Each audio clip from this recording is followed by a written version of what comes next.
4. Sostratos enjoyed watching Kos rise up out of the sea as the Aphrodite drew near. It was one of the most beautiful islands of all. It was famous for fruits of all kinds, and especially for its wines. A good many mulberry orchards, now springtime bright with new leaves, grew within easy walking distance of the city of Kos. A little farther inland, on higher ground, stood the marble majesty of the Asclepion. As the Akatos sailed past the healing god's shrine, easily visible from the south, Menedemos remarked, "All sorts of offerings in there from people the god cured. And I know just which one in particular you're thinking of, too," Sostratos said. "Do you?" Menedemos sounded particularly innocent, which convinced Sostratos he was right. "I certainly do," he said. "The Aphrodite rising from the sea that Apelles painted." His cousin grinned, unabashed. "A painting of a beautiful girl, a beautiful goddess, with no clothes on, is a lot more interesting than all those terracottas of knees or feet that people cured of sore joints or bunions give the god."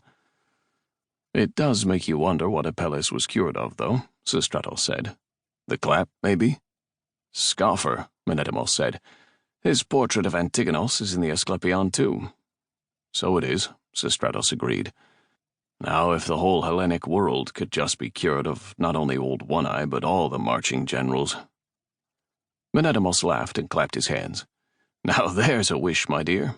Too much to hope for, though, I'm afraid." Sostratos dipped his head in agreement. He thought it was too much to hope for, too. And one thing a love for history had taught him was that police didn't need competing marshals to give them excuses to fight among themselves. The wars nowadays, however, were on a larger scale than they had been. Thucydides, who'd reckoned the Peloponnesian War the greatest the Hellenes had ever waged, would have been horrified and amazed at the sheer scale of the fighting among Alexander's successors. Several of Ptolemaeus' fives patrolled the waters outside the harbor of the city of Kos. Sostratos would have been astonished had Ptolemaeus not had ships ready to fight on the sea at all times.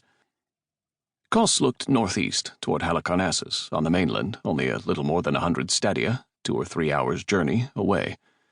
Antigonos surely kept a fleet of his own there, and he surely had ships on patrol in front of his own harbor.